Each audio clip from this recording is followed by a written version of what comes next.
എല്ലാവർക്കും നമസ്കാരം. ഇന്ന് നമ്മൾ ഏറ്റുമാനൂർ മഹാദേവ ക്ഷേത്രത്തിലെ വഴിപാട് വിവരങ്ങളെക്കുറിച്ചാണ് പറയുന്നത്. മുഴുവൻ വഴിപാടുകളും അതുപോലെ തന്നെ അതിൻ്റെ തുകയും കൃത്യമായി ഈ വീഡിയോയിലൂടെ പറയുന്നുണ്ട്. എല്ലാവരും ചാനൽ സബ്സ്ക്രൈബ് ചെയ്ത് വെച്ചിട്ട് വീഡിയോ കാണാൻ മറക്കരുതേ. കോട്ടയം ജില്ലയിലെ ഏറ്റുമാനൂരിലാണ് ഈ ഒരു ക്ഷേത്രം സ്ഥിതി ചെയ്യുന്നത്. ഈ ക്ഷേത്രത്തിലാണ് എല്ലാ വർഷവും ഏഴര പൊന്നാന നടത്തി വരുന്നത്. ഏറ്റുമാനൂർ മഹാദേവ ക്ഷേത്രത്തിലെ ഡീറ്റെയിൽഡ് വീഡിയോ നമ്മൾ മുൻപ് ചെയ്തിട്ടുണ്ടായിരുന്നു, ചാനലിലുണ്ട്. ഏറ്റുമാനൂർ ക്ഷേത്രത്തിലെ പ്രധാന വഴിപാടുകൾ അഹോരമൂർത്തിയായ ഏറ്റുമാനൂരപ്പന് സമർപ്പിക്കുന്നവയാണ്. ഇതിൽ അയിമ്പറ അൻപലി വഴിപാട് ആണ് വളരെ പ്രധാനപ്പെട്ടത്. നെല്ല്, അവൽ, മലർ, ശർക്കര, പഴം എന്നിവയടങ്ങിയ പറകൾ വെച്ച് ഐശ്വര്യത്തിനും ദോഷശാന്തിക്കും വേണ്ടിയും ധാര, വലിയ വിളക്ക്, കൂവളത്തില, ജന്മനാൾ പൂജ എന്നിവയും നടത്താറുണ്ട്.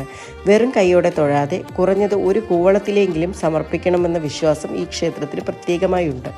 അതുപോലെ പ്രധാനപ്പെട്ട ഒരു വഴിപാടാണ് മാല വഴിപാട്.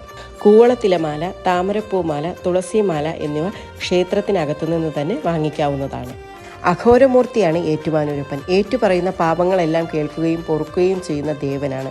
കേരളത്തിലെ ഏറ്റവും പ്രസിദ്ധമായ കെടാവിളക്ക് കത്തി നിൽക്കുന്ന ക്ഷേത്രവും ഏഴര പൊന്നാനപ്പുറത്ത് ഭഗവാൻ എഴുന്നള്ളുന്ന ക്ഷേത്രവും ഇതുതന്നെയാണ്. നേരത്തെ പറഞ്ഞതുപോലെ വെറും കൈയോടെ ഒരിക്കലും ഏറ്റുമാനൂരപ്പനെ വന്ന് തൊടരുത്, മറിച്ച് ഒരു കൂവളത്തിലെങ്കിലും ഭഗവാന് സമർപ്പിക്കണം എന്നാണ് ഇവിടുത്തെ പ്രധാന വിശ്വാസം.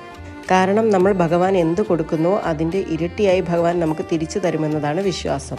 ജന്മനാളിലെ ദോഷം നീങ്ങാനും ഐശ്വര്യം സമ്പൽ സമൃദ്ധി ഉണ്ടാകാനുമാണ് ഭഗവാന് പറയിടിയിൽ വഴിപാട് പ്രധാനമായും നടത്തുക. ആഗ്രഹ പൂർത്തീകരണത്തിനും ഭക്തർ വഴിപാടായി അൻപൊലിയും അയിമ്പറയും നടത്താറുണ്ട്.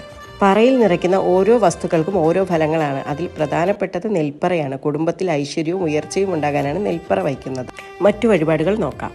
ഗണപതി ഹോമം 60 രൂപ, അഷ്ടദ്രവ്യ ഗണപതി ഹോമം 500 രൂപ, ശിവപൂജ 135, ഭഗവതി സേവ 300, ശാസ്താപൂജ 130, സഹസ്രനാമാർച്ചന 40, അഷ്ടോത്തരാർച്ചന 15, മൃത്യുഞ്ജയ ഹോമം 100, കർഗഹോമം 50, മുഴുക്കാപ്പ് 100, നീരാഞ്ജനം 10, ചോറൂണ് 50, നാമകരണം 50, വിദ്യാരംഭം 50, പുസ്തക പൂജവെപ്പ് 20, ക്ഷീരധാര 400, ജലധാര നേദ്യം കൂടിയതാണ് 100, ചാവി പൂജ 100, മാലപൂജ 20, തകിട് പൂജ 50, പേന പൂജ 5, ചരട് പൂജ 15, താലി പൂജ 100, രുദ്രാഭിഷേകം 30, അഭിഷേകം 10, എള്ള് നിവേദ്യം 50, വെള്ളനിവേദ്യം 15, പാൽപ്പായസം 40, കടുംപായസം 45, കൂട്ടുപായസം 40, ഇടിച്ചു പിഴിഞ്ഞ പായസം 45,